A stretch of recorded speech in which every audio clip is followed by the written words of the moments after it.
إن الحمد لله نحمده ونستعينه ونستغفره ونعوذ بالله من شرور أنفسنا ومن سيئات أعمالنا. من يهد الله فهو المهتد ومن يضلل فلا هادي له، وأشهد أن لا إله إلا الله وحده لا شريك له، وأشهد أن محمدًا عبده ورسوله. يا أيها الذين آمنوا اتقوا الله حق تقاته ولا تموتن إلا وأنتم مسلمون. يا أيها الناس اتقوا ربكم الذي خلقكم من نفس واحدة وخلق منها زوجها وبث منهما رجالا كثيرا ونساء، واتقوا الله الذي تساءلون به والأرحام إن الله كان عليكم رقيبا. يا أيها الذين آمنوا اتقوا الله وقولوا قولا سديدا يصلح لكم أعمالكم ويغفر لكم ذنوبكم، ومن يطع الله ورسوله فقد فاز فوزا عظيما. أما بعد، فإن أصدق الحديث كتاب الله، وخير الهدي هدي محمد صلى الله عليه وسلم، وشر الأمور محدثاتها، وكل محدثة بدعة، وكل بدعة ضلالة، وكل ضلالة في النار. رب اشرح لي صدري ويسر لي أمري واحلل عقدة من لساني يفقه قولي. ربنا آتنا في الدنيا حسنة وفي الآخرة حسنة وقنا عذاب النار. بەڕێزان خۆشەویستان، سەلام و ڕەحمەتی خوای گەورەتان لەسەر بێ. بەڕێزانم، وتاری هەینی ئیمڕۆمان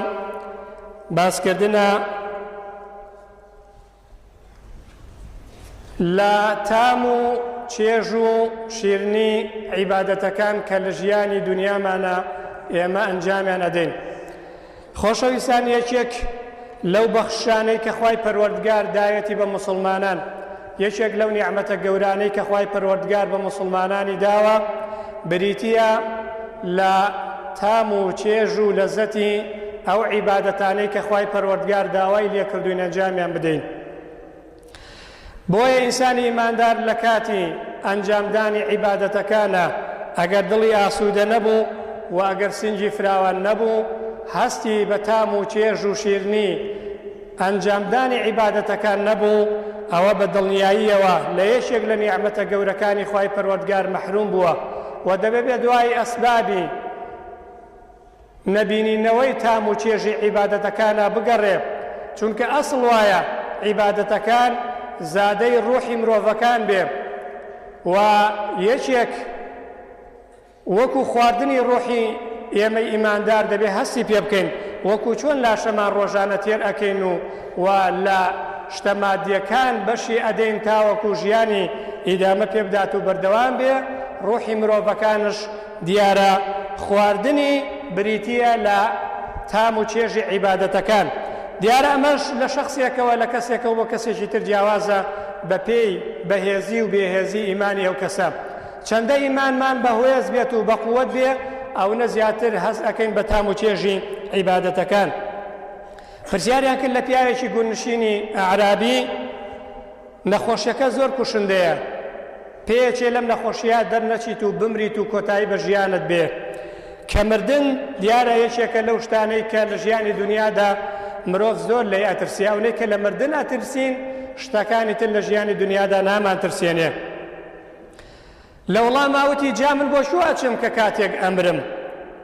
وتیان ئەچی بۆ لای ئەو خوایەکەوە دروستی کردویت، ئەگەڕێیتەوە بە لای ئەو خوایەکەوە خاوەنتە کە بەدیهێنەرتە کە هەموو فەرمانەکانی ژیانت بەدەستی ئەوە. جاوتی بۆ من دڵتەنگ بم، بۆ بێزار بم، بگەڕێمەوە بۆ لای خوایەک کە خێر و هەموو خێرەکان تەنها لە لای ئەوە دەرئەچێت و هەموو خۆشیەکان تەنها ئەو ئەیبەخشێ بە بەندەکانی. ئەمە کابرایشی گونشینی لادیەیی، کابرایشی ئەعرابی، ئەمە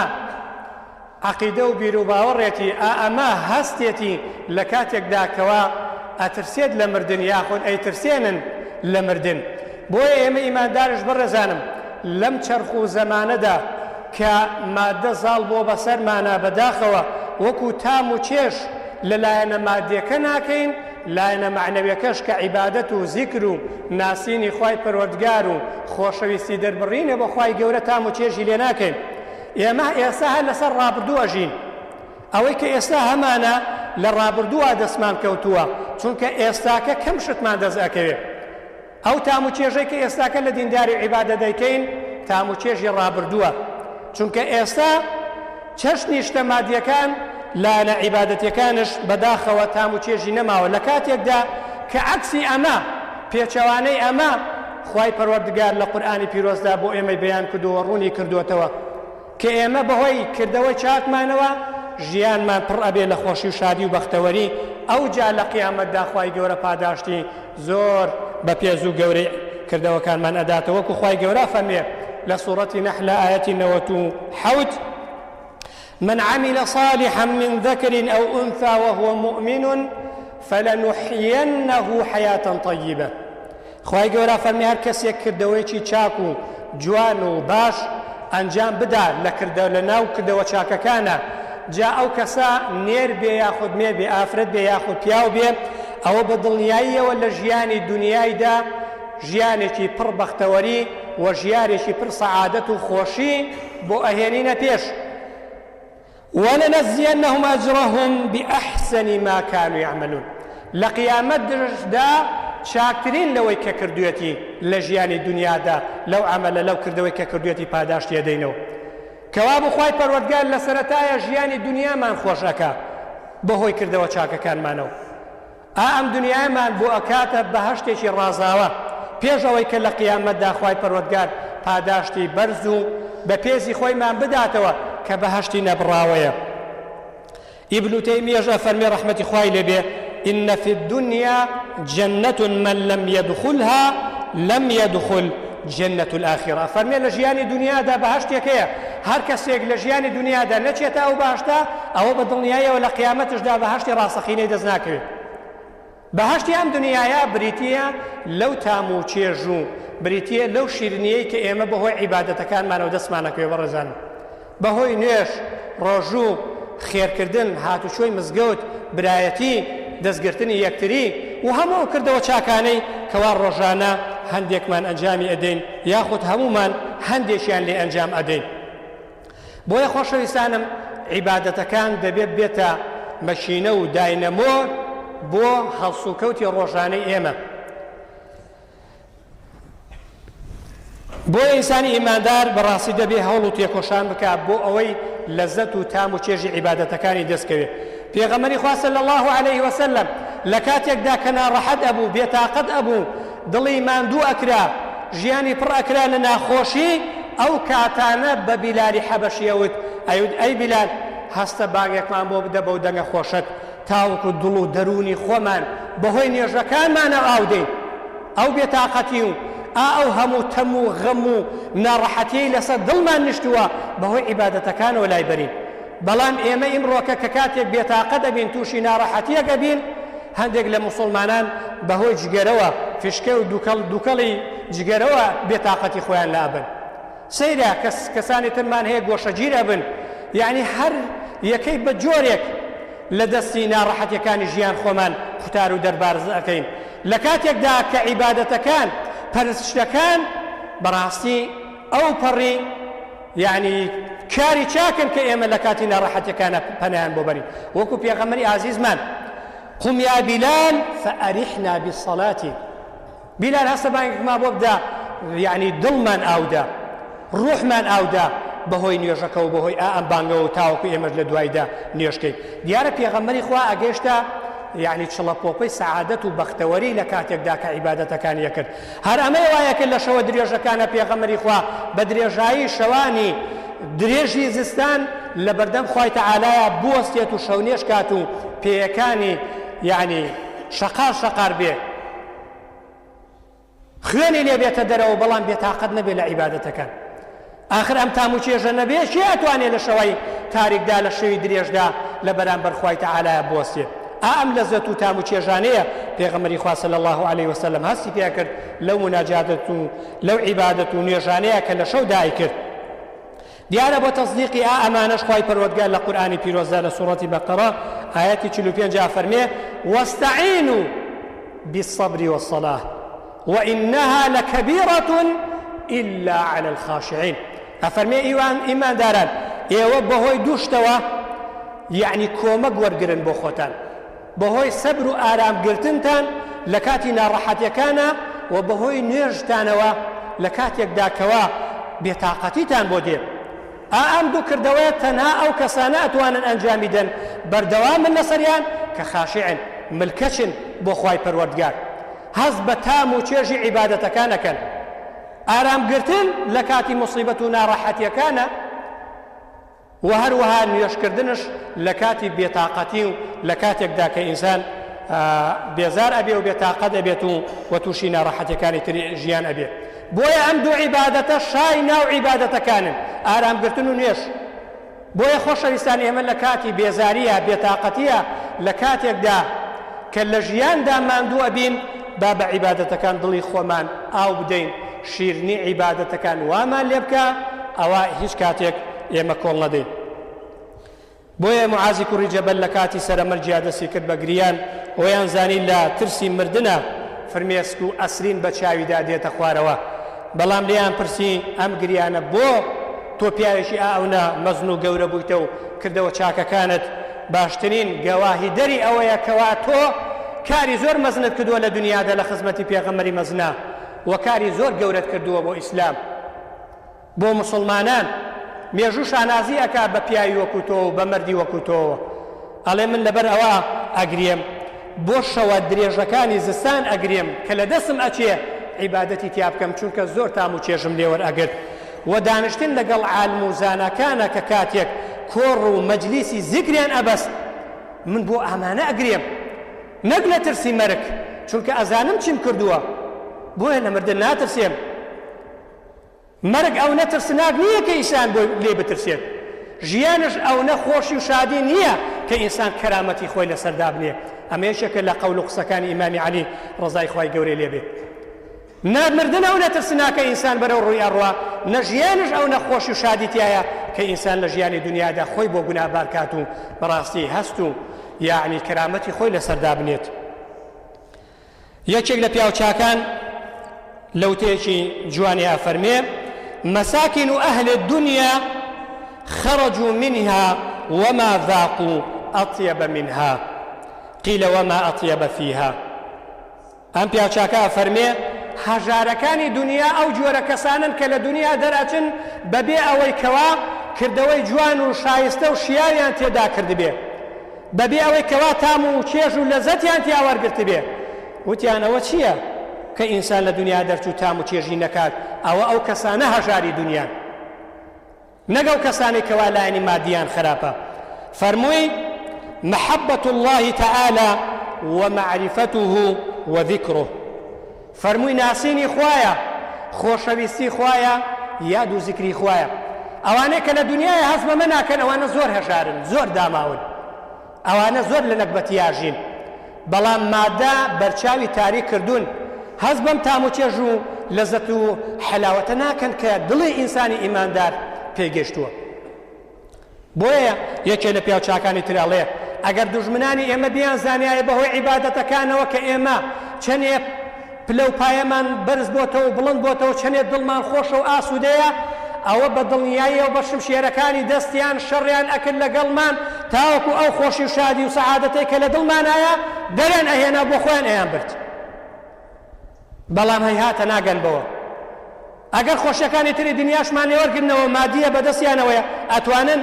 بەڵام سەعادەت و بەختەوەری و خۆشی و شادی و لەزەت و حەلاوەتێک کە لە دڵمانە جێگیر بووە بەهۆی عیبادەتەکانەوە ئەوە بە دڵنیایەوە دەستیان پێ ناگات و ناتوانن لێمانی بسێنن بۆیە پێغەمبەری ئازیز و خۆشەویستمان درود و سلامی خوای گەورەی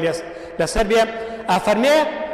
حلاوەت و شیرنیە کە بەهۆی تاعەتەوە دەستی ئینسان ئەکەوێ دڵنیا بن لایەنە مادیەکان ناتوانن ئەمە پڕکەنەوە بۆ ئینسان بەڕێزانم ئێمە وەکو لایەنی مادیمان ئیمڕۆکە خەراب ئەکرێ با لایەنی معنەوی ڕوحیمان بەدەستی خۆمان وێران نەکەین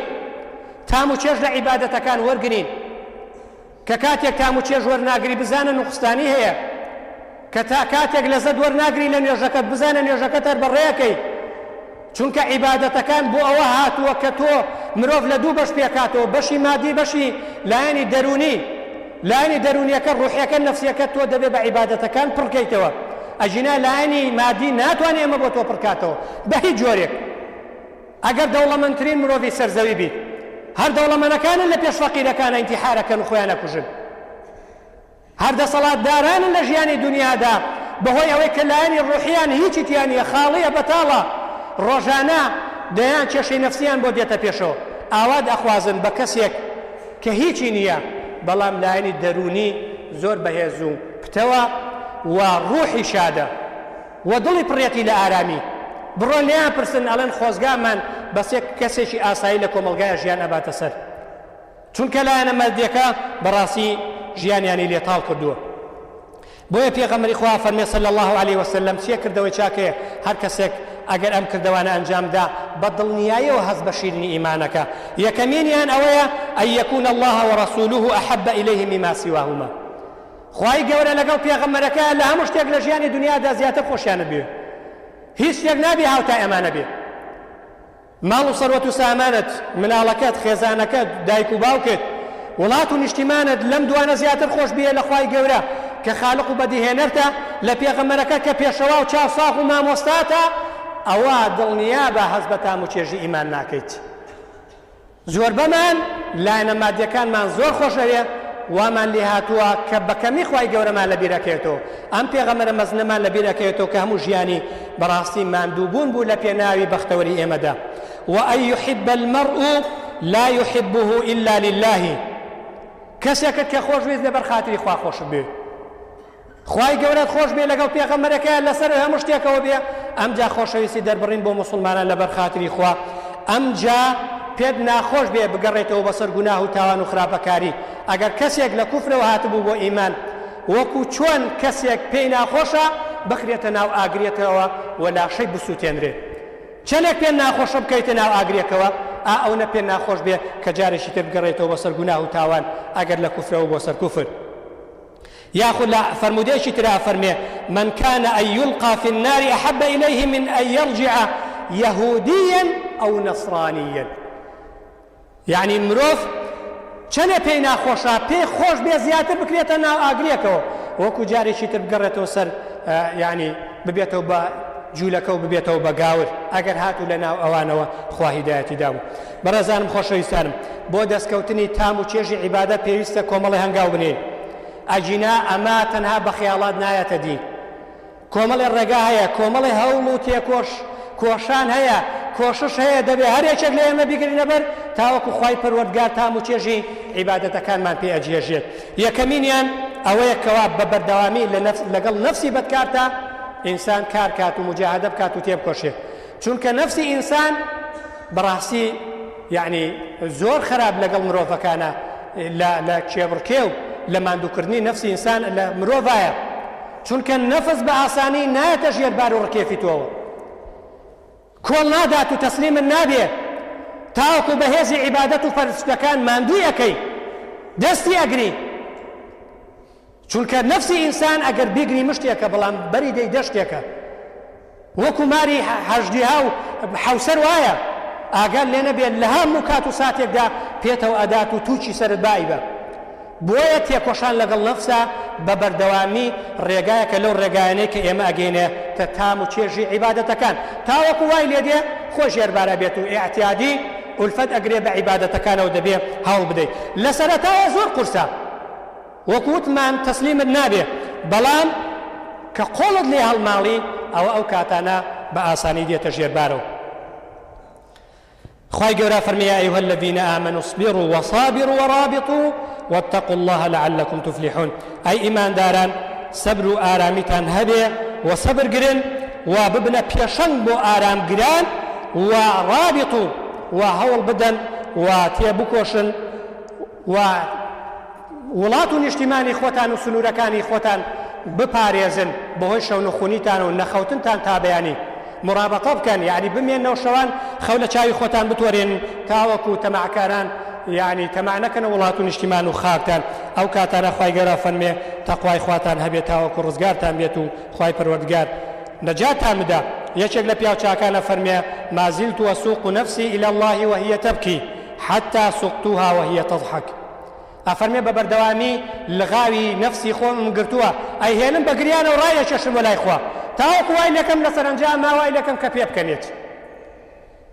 لە سەرنجام ئەوەی لەکەم ئەیگەێنمە قەناعەت تاوەکو پێ بکەنێ بەوەی ئەمە لە مەسلحەت و بەرژەوەندی دیایە. ئێمە ئیماندارش دەبێت لە تێکۆشان نابین بەڕێزانم. ابن رجب فەرمێ ئینسانی ئیماندار دەبێت بزانێ نەفسی لە جێگای چیدا دابنێ وەکو وڵاخەکەی چۆن کەسێک ئەگەر خاوەنی ئاژەڵێک بێ ئەگەر هات و ئاژەڵەکەت بینیتی کە تۆ جدی لەگەڵیە هەڵسوکەوتی جدی لەگەڵاکە یەکسەر بێدەنگە بێوەسێت ئەوەی کە مەبەست ئەتوانی بیکەی لەگەڵیە باری لێ نەی بەم لاولایە ئەیبێ نەفسی ئینسان ژوایە بەڵام کە بینیتی خاو خلیچکی لەگەڵیە کە بینیتی زۆر بە نەرمونیانی مامەڵەی لەگەڵاکەی ئەو کاتانە ئەوش ئەیەتی بەشی خۆی لە شەهوات لەوەی کە مەبەستێتی دەستکەوێت. نەفسی ئینسان ژوایە ئەگەر تون بووی لەگەڵیە ئەوە یەکسەر تەسلیمە بێت بەڵام کە بینیتی خاوەخاوی لەگەڵاکەی زۆران بازی لەگەڵاکەی هەوڵەدات هەیەکۆشێ بۆی بەشی خۆی لە شەهوات و لە هەو ئارەزووی دنیا دەستکەوێت. بۆیە بەڕێزانم تێکۆشان زۆر گرنگە تاوەکو ئێمە بگەینەتە ئەوەی کەوا تام و چێژی عیبادەتەکان بکەین. دووەمینیان دوورکەوتنەوە لە گوناه لە تاوان چ گەورە بێ خۆت بچوک بێ چونکە گوناه و تاوان و خراپەکاریەکان بربەستە لە بەردەم ئێمە و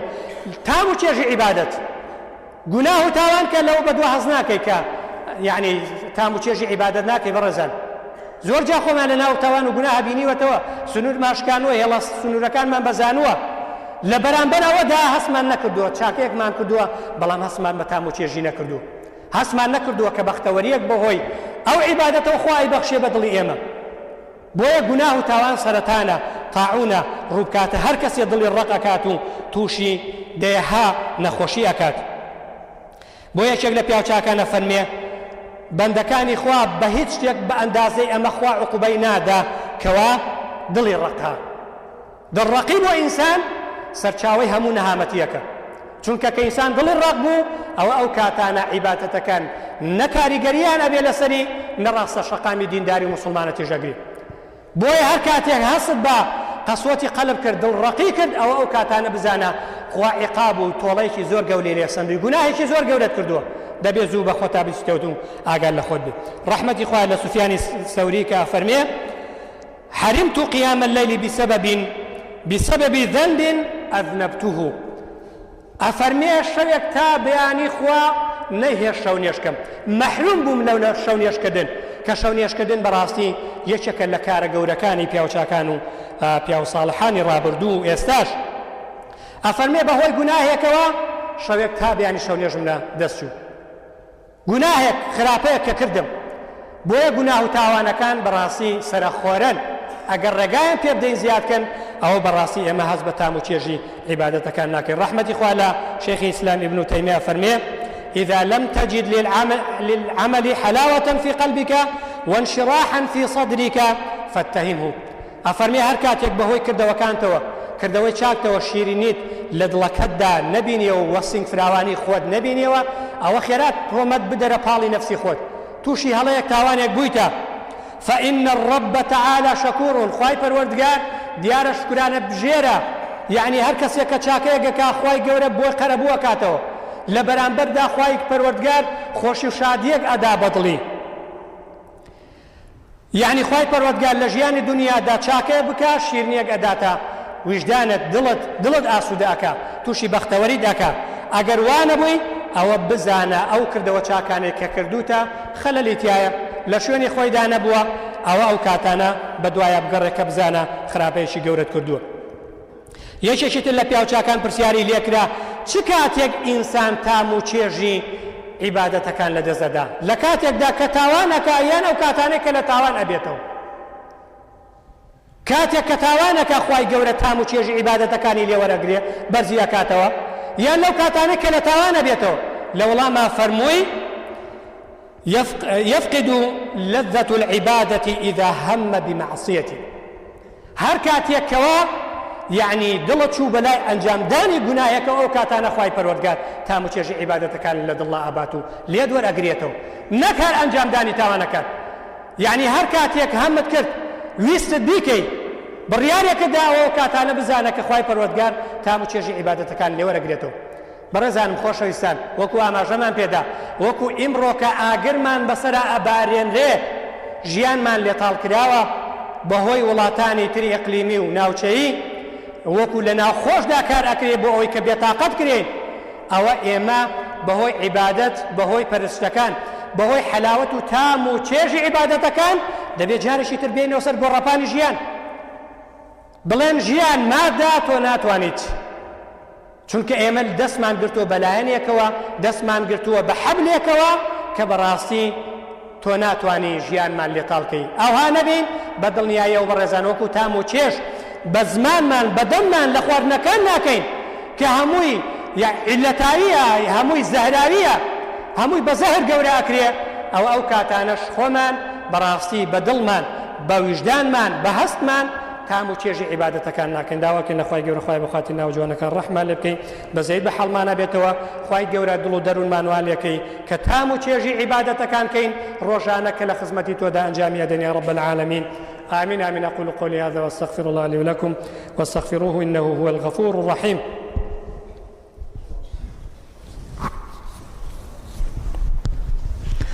الحمد لله ثم الحمد لله وما توفيقي ولا اعتصامي إلا بالله عليه توكلت وإليه أنيب أحمده وأشكره وأشهد أن لا إله إلا الله وحده لا شريك له وأشهد أن سيدنا محمدا عبد الله ورسوله صلوات الله وسلامه عليه وعلى آله وصحابته أجمعين بەڕێزانێکی تر لەو ڕێگاینەی کە ئێمە پێی ئەگەینە تام و چێژی عیبادەتەکان کەم خۆریە کەم خواردنەوەیە و کەم قسەکردنە هەموو ئەمانە لە سنووری خۆیان زیاتریان کرد بەڕاستی ئەبنە بەڵا بۆ ئینسانەکان بۆیە کەم خواردن زۆر مهمە کەم خواردنەوە و کەم قسەکردن و کەم تیاڕوانین کەم سیرکردن چونکە زۆر جار سیرکردن بەڕاستی تام و چێژی عیبادەتەکان لە دەستمانەدا وەکولوا واشربوا ولا تسرفوا إنه لا يحب المسرفين کەم بخۆن و کەم بخۆنەوە ئیسراف مەکەن خوای گەورە فەرمێ بخۆن و بخۆنەوە ئیسراف مەکەن زیادە ڕۆیی مەکەن چونکە خوای گەورە و کەسانەی خۆش نایەکەوە زیادە ڕۆیی ئەکەن پێغەمبەری خواژە فەرمێ صلی الله عليه وسلم هیچ شتێک نییە بە ئەندازەی سکی ئینسان شەڕ و خراپەکاری بێ بۆی کە ئینسان تێری کات و دایم پڕیکە پڕکردن خڕکردنی لە دواوەیە زۆر خەتەرە یعنی ئینسان دایم کە زکی پڕ بوو بەڕاستی تام و چێژی عیبادەتەکان ناکات پێغەمبەری خوا فەرمێ ما مەلا ئادەمی وعاء شەڕا من بەطنی هیچ شتێک نییە بە ئەندازەی سکی ئینسان پڕیکە ببێتە مای شەڕ و خراپە بۆی بحسب ابن آدم أكيلات يقمن صلبه ئەفەرمێ بەسە بۆ ئینسان چەند پارێک بخوا بۆ ئەوی پشتی پێڕاستەوە بێ بۆ ئەوی کارەکانی ژیانی پێڕایکە نەک ئەم کادێنێ پڕکەی لە کار ئێمە وامان لێ هاتوو لەم ڕۆژانەدا هەتا بیگرێت هەیە ئەپەسین لە دواییدا ئەڵێن نازانم بۆ تاقەتی عیبادەتەکانمان جا ئەم سکات و ئەوەتی ئەپەسی لە دواییدا چۆن نەتوان عیبادەتەکان کرد بە تایبەتی لە ڕەمەزانە کە دێن بۆ درێژی تەراویح هەموو بەرچاومان زەرد و سوور و مۆر و ڕەژە بێ ئەو ناخۆین تام و چێژ عیبادەتەکان وەرناگرین کاتەکانی ترش وایە بەڕێزانم کەم خواردن زۆر گرنگە بۆیە ئینسان هەر ویستی بخوا با بەشێکی بۆ خواردن بەشێکی بۆ خواردنەوە بەشێکی بۆ هەوا بێت یەکێک لە پیاوچاکانە فەرمێ دڵ ئارامی ئینسان بەوەیە کە کەم گوناهکە و ئارامی سکی ئینسان بەوەیە کەم بخوا و ئارامی زمانی ئینسان ئەوەیە کە کەم قسە بکات کەم قسەکردن کەم خواردن و هەروەها کەم گوناهکردن ئەمانە بەڕاستی ئینسان تووشی خۆشی و شادی ئەکات لە ژیانی دنیادا ابن قەیمە فەرمێ ئێوە گومانتان وانە بێ کە خوای گەورە فەرمێ إن الأبرار لفي نعيم وإن الفجار لفي جحيم ئەمە تەنها تایبەتە بە ڕۆژی قیامەتەوە یعنی چاکەکاران خوایان کاتە بەهەشتەوە خراپەکارانش خوایان کاتە دۆزەخەوە ئەمە تەنها پەیوەست نییە بە قیامەتەوە نەخێر ئەمە پەیوەستە بە هەر سێ ژیانەکەوە هەم ژیانی دنیا هەم ژیانی بەرزەخ و دوای مردن و هەم ژیانی قیامەت و هەتا هەتایی و بەهەشت یاخود دۆزەخ بۆیە ئینسان لە ژیانی دنیادا بەڕاستی ئەگەر بێ خوای گەورە پێش قیامەت بەهەشتی دنیای بۆ ئەکاتە بەهەشت ئەم ژیانی دنیای بەڕێزانم ئیسلام پێش ئەوەی کە داوای قیامەتمان لێ بکات و ئەجر و پاداشتی چاکەکانمان بداتەوە داوامان لێکە کە دنیای خۆمان خۆشکەین ژیانمان پڕکەین لە ئاسوودەی لە بەختەوەری ئەوەش تەنها بە عیبادە دەبێت تەنها بە جۆڕایەڵی ئەبێ تەنها بەوە ئەبێ کە ئینسانی ئیماندار گوناه و تاوان و خراپەکارەکان کەمکە و خۆی لە بازنەی ئیماندارە ڕاستەقینەکانە ببینێتەوە و دوورکەوێتەوە لەو کەسانەی کەوا خراپەکارین ئەمانە کۆمەڵێ هۆکار بوون بەڕێزانم بۆ ئەو ئێمە تام و چێژی عیبادەت جارێکی تر بهێنینەوە بۆ ناو دڵمان بۆ سەر زمانمان بۆ عەقڵ و وجدان و چرکە ساتەکانی ڕۆژگارمان وا نەکەین بە دڵنیاییەوە وەکو لە ژیان بووینە لە عیبادەتەکانش ئەبین لە ژیانی دنیامانە لە کۆتایە داواکەین لە خوای گەورە خوای بە خاتری ناوە جوانەکان ڕەحمان لێ بکەین یا ربی خوای گەورە بەزەی بە حاڵمان نابێتەوە یا ربی خوای گەورە بە دەسەڵات و قووەت و هێزی خۆت تام و چێژی عیبادەتەکان بە دڵ و هەست و ژیانمان بەخشی یا رب العالمین خوای گەورە لە گوناهی گەورە و بچووک و نهێنی و ئاشکرا دوورمان خەیتەوە یا رب خوای گەورە وڵات و نیشتیمانمان ئاوادان کەیتەوە لێدە پاڕینەوە خوای گەورە بارانی بە ڕەحمەتمان بۆ بارێنی یا ربی خوای گەورە بارانی بە ڕەحمەتمان بۆ بارێنی یا ربی خوای گەورە بارانی بە ڕەحمەتمان بۆ بارێنی یا رب خوای گەورە بۆ خاتری ناوە جوانەکانت بۆ خاتری سیفاتە بەرزەکانت دامەزرامان کەی لە ئیسلامی پیرۆز یا رب العالمین خوای گەورە بۆ خاتری ناوە جوانەکانت بۆ خاتری سیفاتە بەرزەکانت لە ڕیزی ئەو کەسانە دامانێ لە ژیانی دنیادا لە دوای مردن و لە قیامەت کە خۆت لێیان ڕازی ئەبی خۆت بەختەوەریان ئەکەی خوای گەورە لە هەرسێ ژیانەکەدا یا رب العالمین خوای گەورە بۆ خاتری ناوە جوانەکان لە گوناهی دایک و باوکمان خۆشبی لە گوناهی باپیر و نەنکەکانمان خۆشبی لە گوناهی برا خوشکەکانمان خۆشبی لە گوناهی خێزانەکانمان خۆشبی مناڵەکانمان ساڵح کە یا رب العالمین بیان پارێزی لە نەفس و هەوا ئارەزوو شەیطان و هەموو ئەو پیلان و نەخشانەی کە ئیمڕۆکە دائەنرێت بۆ لە خشتە بردنیان یا رب العالمین خوای گەورە بۆ خاتری ناوە جوانەکان لەسەر ئیسلام بماژێنی و بمامرێنی و زیندومان بکەیتەوە لەژێر ئاڵاکەی خۆتدا هەموو لایەکمان کۆکەیتەوە یا رب العالمین خوای ئەم وڵات و نیشتیمان و کوردستانمان بۆ پارێزی لە دەستی دوژمنان یا رب العالمین خوای گەورە ئەو شەڕ و جەنگەی کە بەرپا کراوە لە ناوچەکەدا لە وڵاتانی ئیسلامی خوایە بەدەستی قودرەتی خۆت یا ربی خوایە ئای بە ڕەحمەتی خۆتی پێدا بکەیت و بیکوژێنیتەوە ئەوانەی کە هەڵگیرسێنەرن بەو جەنگا بەو شەڕا بەو باروتە وڵاتی خۆیان ژیانی خۆیانی پێبستێن یا رب العالمین خوایە مسلمانان سەبر و ئارامیان پێبەخشی ئەوانەی کە لە تەنگانیان ئەوانەی کە لە ناڕەحەتیان ئەوانەی کە برسی ئەکرێن ئەوانەی کەوا نیشتیمانیان شاریان